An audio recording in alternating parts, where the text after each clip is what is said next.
Um homem sentado majestosamente em um trono avisa alguém que precisa se preparar para partir para Arugo, o reino da primeira princesa de Silvanas. Aristine olha para sua majestade sem expressão, sem dizer uma palavra. Nesse momento, os súditos do rei cochicham ao lado, dizendo que a princesa precisa se casar com o bárbaro por dinheiro. Muitos comentam que tal atitude do governante é cruel demais, já que o sangue dele corre nas veias de Aristine.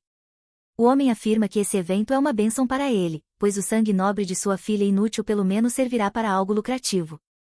A garota abaixa o olhar, percebendo que agora terá de ir ao hostil estado de Irugo para um casamento político. A heroína obedece às ordens do pai sem questionar e parte em sua jornada um mês depois. Assim que entra na carruagem, Aristine mostra o dedo do meio pela janela e manda que todos desapareçam deste mundo. Um sorriso alegre surge em seu rosto, e ela olha para o céu, feliz, conforme se afasta um pouco do palácio.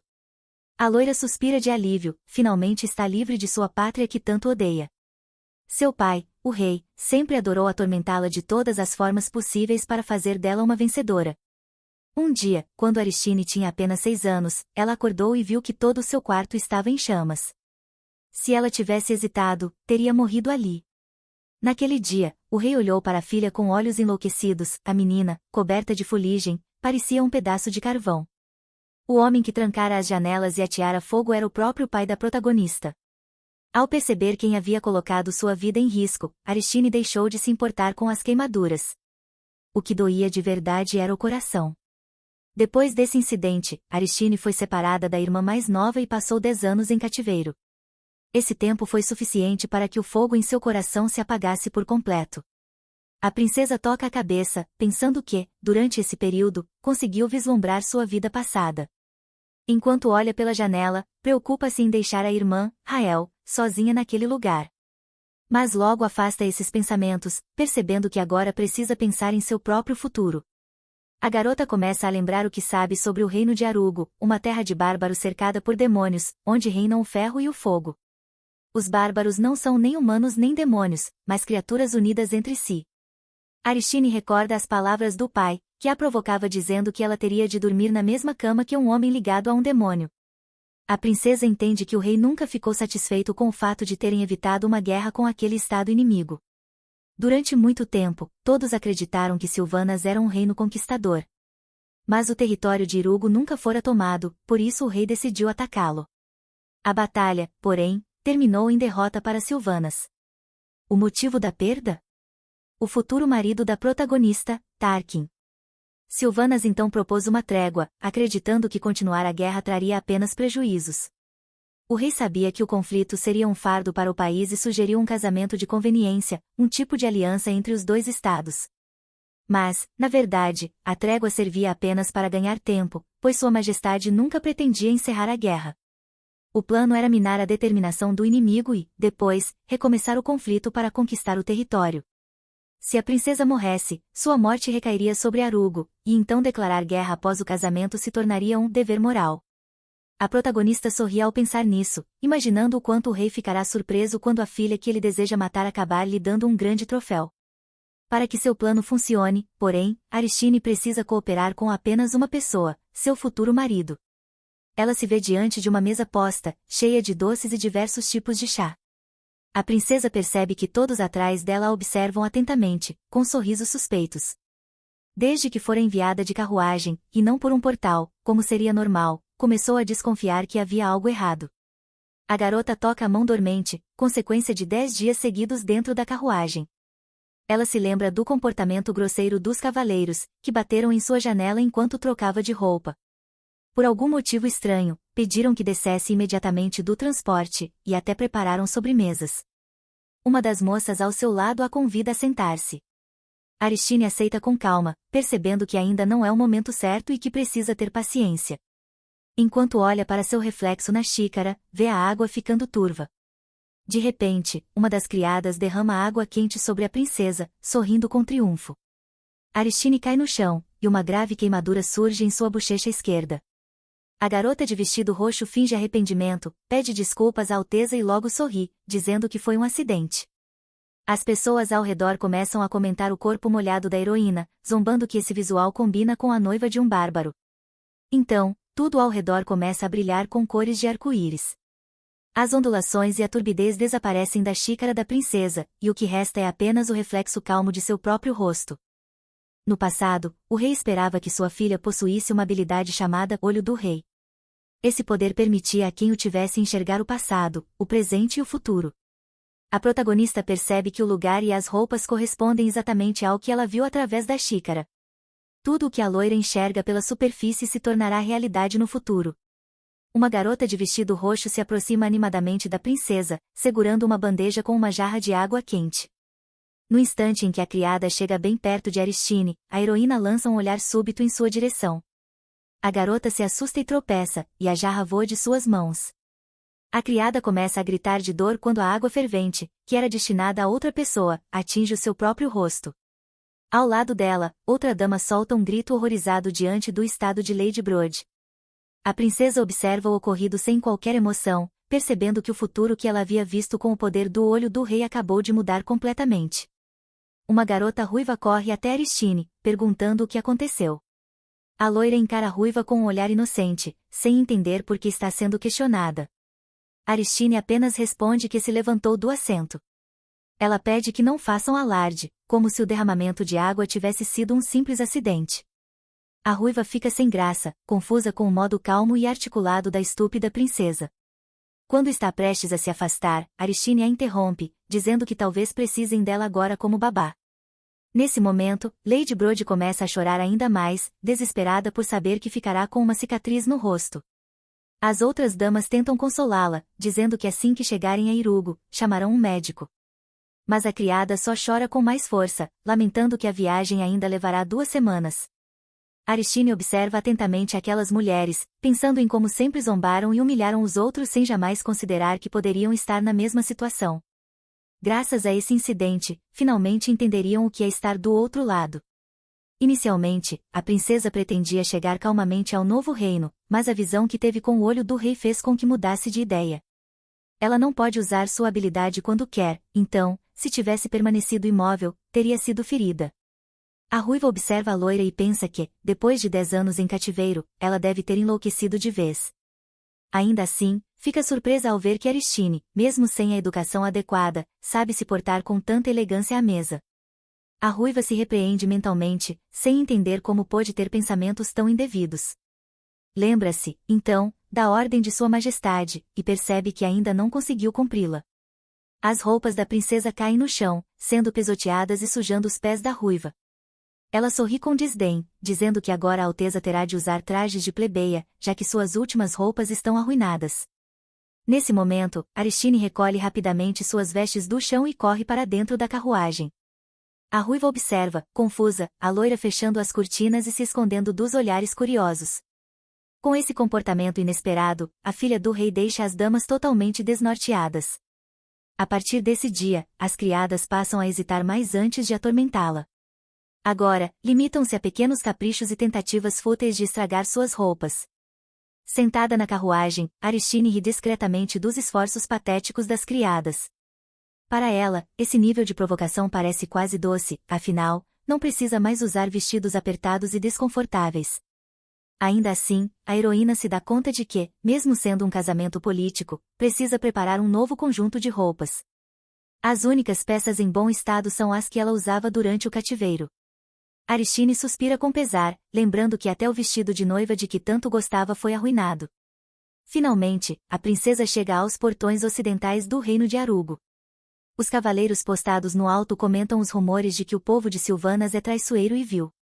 Um homem de cabelo roxo e cicatriz na bochecha ri, dizendo que a princesa desmaiará ao vê-los. Um ruivo interrompe a conversa, alertando que a comitiva de outro estado acaba de chegar aos portões. O cavaleiro de Silvanas, Anter, que acompanhou a Alteza durante toda a jornada, saúda os enviados de Arugo. Os homens observam os recém-chegados com espanto, sem entender por que a comitiva não usou o portal. O cavaleiro reluzente pergunta com arrogância se aqueles são mesmo os guerreiros de Arugo.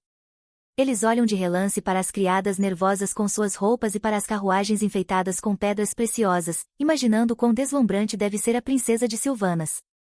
Porém, contrariando todas as expectativas, uma garota com roupas rasgadas e sujas sai da carruagem. Os guerreiros de Arugo encaram a pequena e imunda princesa com surpresa, comparando-a a uma bola de algodão suja. O ruivo fica tenso ao vê-la, começando a suspeitar quais são, de fato, as verdadeiras intenções do rei. Antes de chegar a outro país, a protagonista percebeu que Sua Majestade queria enviá-la para lá na forma mais desleixada possível. O rei desejava que os cavaleiros e os luxuosos presentes mostrassem o poder militar de Sylvanas, enquanto a princesa suja representaria a verdadeira postura do reino diante daquela aliança. Os cavaleiros de Arugo começam a se irritar com a comitiva recém-chegada, perguntando se os convidados estão insinuando que casar-se com seu mestre é uma humilhação. A loira aceita calmamente essa reação dos guerreiros, entendendo que era algo previsível. Ainda assim, Aristine decide não se envergonhar de tal tratamento. Sua Alteza se aproxima do homem ruivo, que é pelo menos 2 cabeças mais alto do que ela, e fixa o olhar nele, pensando que está diante de seu futuro marido. A garota chega a essa conclusão porque lhe haviam dito que Tarkin a esperaria no portão de entrada. Observando o modo como ele se porta e as roupas que veste, Aristine entende que aquele homem ocupa uma posição elevada em Arugo. O ruivo faz uma reverência à princesa e a dá as boas-vindas às suas terras. A loira fica agradavelmente surpresa com a cortesia dele e aliviada por ele não parecer constrangido com sua aparência. No entanto, Sua Alteza se sente estranha com o fato de o homem falar com tanta deferência, como se fosse de posição inferior à dela. Nesse momento, o homem se apresenta como Duran e explica que foi designado para acompanhá-la. Aristine arregala os olhos, surpresa, ela tinha certeza de que aquele era seu marido. A loira então olha em volta e pergunta onde está seu futuro esposo, ouvindo como resposta que ele saiu para caçar. A princesa sorri diante da explicação, percebendo que sua vida conjugal com Tarkin provavelmente não será nada agradável. Com confiança, ela afirma aos guerreiros de Arugo que seu futuro marido deve estar envergonhado por ela. Suas palavras causam um choque entre os cavaleiros. Duran responde, um tanto sem jeito, que seu mestre precisou partir porque monstros apareceram na fronteira. Aristine entende que se trata de uma missão militar, não de uma simples caçada. A loira pergunta por que ele não contou a verdadeira razão desde o início, e Duran responde que apenas respondeu à pergunta que ela havia feito, onde seu marido estava. A princesa percebe, então, que ele não tinha a intenção de mentir. Sua Alteza comenta que até uma meia-verdade pode se tornar uma falsidade capaz de enganar os outros. Ainda assim, ela decide mostrar seu lado amável logo no primeiro encontro. Aos poucos, Aristine percebe que este lugar é diferente de Sylvanas e que aqui não precisa mais se curvar a ninguém. Ela entende também que está cercada por pessoas que já a veem com desconfiança e não esperam nada dela, por isso, decide não corresponder a nenhuma expectativa e pede a Duran que nunca mais a engane. O ruivo encara atentamente os olhos brilhantes da protagonista, reluzentes como estrelas em contraste com seu rosto sujo, e se pega pensando que ela é completamente diferente do que imaginava. Pouco depois, ouvem-se os gritos das criadas, indignadas com o pedido do cavaleiro para que a princesa vestisse roupas de Arugo. Aristine ri baixo diante da reação delas, afinal, nenhuma se importava com sua aparência antes. No fim, os cavaleiros recuam para evitar discussões, já que o rei não está presente. Mesmo assim, apesar da aparência desgrenhada e descuidada da heroína, os guerreiros de Arugo continuam tratando-a com respeito. Um dos cavaleiros se aproxima de Duran a cavalo e pergunta por que ele tolerou com tanta facilidade o comportamento dos enviados de Sylvanas. O ruivo responde que o príncipe deseja encerrar a guerra de vez, e por isso não devem provocar conflitos nem dar margem a rumores. Os cavaleiros começam a comentar sobre a princesa, dizendo que gostaram dela por causa de suas respostas inesperadas. Duran, no entanto, os alerta para não serem gentis demais, os silvanianos poderiam ter enviado uma assassina disfarçada. Os olhos do ruivo se arregalam ao ver a enorme quantidade de carruagens paradas em frente ao palácio. Ele não entende por que todos os nobres estão ali, negligenciando suas funções. Uma garota de rabo de cavalo alto anuncia que a delegação de Sylvanas chegou. Uma loira desce da carruagem, e imediatamente todos os olhares se voltam para ela. Aristine sente os olhares curiosos como lanças e flechas sendo lançadas contra si. Uma garota ruiva, sorrindo, pergunta se a princesa achou que as coisas seriam diferentes ao chegar a Arugo. As criadas cochicham, dizendo que esse tipo de recepção já era esperado, e que Sua Alteza finalmente entenderia o seu lugar. Duran observa as garotas, confuso sobre por que elas não defendem Aristine, mas a humilham. Atrás do cavaleiro de Sylvanas, Anter, surge uma silhueta se aproximando. O estranho passa pelo cavaleiro e arranca das mãos dele um rolo de tecido de seda caríssimo. O homem grita, indignado, dizendo que aquele material vale mais do que um baú cheio de ouro. Ignorando os protestos, o estranho joga o tecido sobre a loira, cobrindo-a dos olhares curiosos. Em seguida, a princesa é erguida nos braços dele, surpresa, ela tenta se soltar, mas é completamente incapaz de escapar de seu aperto. As tentativas de descer cessam quando Aristine ouve uma voz masculina alta dizendo que todos os objetos de valor devem ser entregues à sua noiva. Sua Alteza fica encantada ao olhar para os olhos brilhantes de seu futuro marido. Como raios de sol, a garota observa o rosto de Tarkan, pensando que todos os habitantes de Arugo são muito altos. A heroína também nota que, embora o homem não tenha dito uma palavra, os orgulhosos silvanianos permaneceram em silêncio. Tarkan lança um olhar predatório sobre as pessoas reunidas em seu palácio. A garota desvia o olhar, assustada, e o rapaz tenta iniciar uma conversa, mas o medo o impede de dizer algo coerente. O homem de cabelos negros não permanece por muito tempo na entrada e sobe as escadas carregando a noiva nos braços. O príncipe coloca cuidadosamente a loira, ainda envolta em tecido, sobre o assento. Tarkan alerta para não se enganar, dizendo que apenas a ajudou porque não gostava dos comentários de seus irmãos e irmãs sobre ela. Ele faz questão de enfatizar que não o fez por causa da beleza da noiva. Aristine compreende as palavras do noivo, pois ficaria ainda mais surpresa se ele gostasse dela em seu estado atual. Tarkan então se volta para as criadas e pede que ajudem Sua Alteza a tomar banho. A loira observa as roupas do homem, notando que estão manchadas com sangue de monstros. Ela o lembra de que ainda não estão casados. O príncipe de Arugo e sua criada se assustam com as palavras da princesa. A filha do rei observa, confusa, a reação do noivo, ela só queria decidir quem tomaria banho primeiro. Tarkan tenta acalmá-la, dizendo que comeria uma garota suja como ela, mesmo depois de lavada. Aristine pergunta o que ele quis dizer com aquilo, enquanto ele mesmo pensa que talvez suas palavras tenham ofendido a noiva. O príncipe se contém, percebendo que princesas criadas em belos castelos não são tratadas desse modo. A loira interrompe seus pensamentos, chamando-o de pervertido. Irritado, Tarkan pergunta por que ela o chamou assim. Ela responde que, para pessoas como ele, não importa com quem seja, uma bola de poeira ou uma pessoa. A essas palavras, o príncipe lembra que, quando ela ofereceu-se para se lavar, disse que ainda não estavam casados. A resposta da noiva o surpreende, pois ela explica que não podem tomar banho juntos por ainda não serem marido e mulher. O homem suspira e diz à loira que irá se lavar em outro lugar. Aristine cora, lembrando-se de que, durante seu tempo de reclusão, havia esquecido o óbvio: castelos têm vários banhos. Sua Alteza se aproxima da criada e pede que a acompanhe até o banheiro. Tarkan observa a noiva se afastando e pensa que ela é uma garota bastante estranha. No início, quando se conheceram, ele achou que Aristine estava chorando, já que era sangue nobre de Silvanus. Ela crescerá em um lindo palácio e não estava acostumada a situações tão constrangedoras. No entanto, a heroína parecia ter se tornado insensível, incapaz de sentir orgulho. O príncipe de Arugo cruza os braços, sem entender por que sua noiva parece tão suja e desgrenhada. A princesa, por sua vez, admira o banho cheio de água quente. Aristine torce para que a água não esteja fria, mas não esperava uma recepção tão calorosa. 3 criadas a saúdam respeitosamente, dizendo que irão ajudá-la com o banho. A loira as observa surpresa, não era tratada com tanta atenção desde a infância.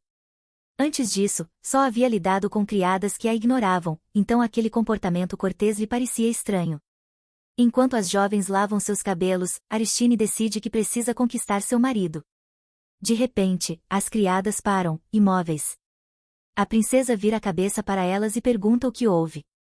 Uma das moças olha fascinada para os olhos violetas e os cabelos prateados de Sua Alteza. Ao retomarem os sentidos, as criadas se curvam, pedindo desculpas por interromper o banho. Por fim, Aristine se submerge na água quente, apreciando o calor e o perfume de rosas. As criadas a ajudam a enxaguar o cabelo algumas vezes e depois ela as dispensa para poder descansar.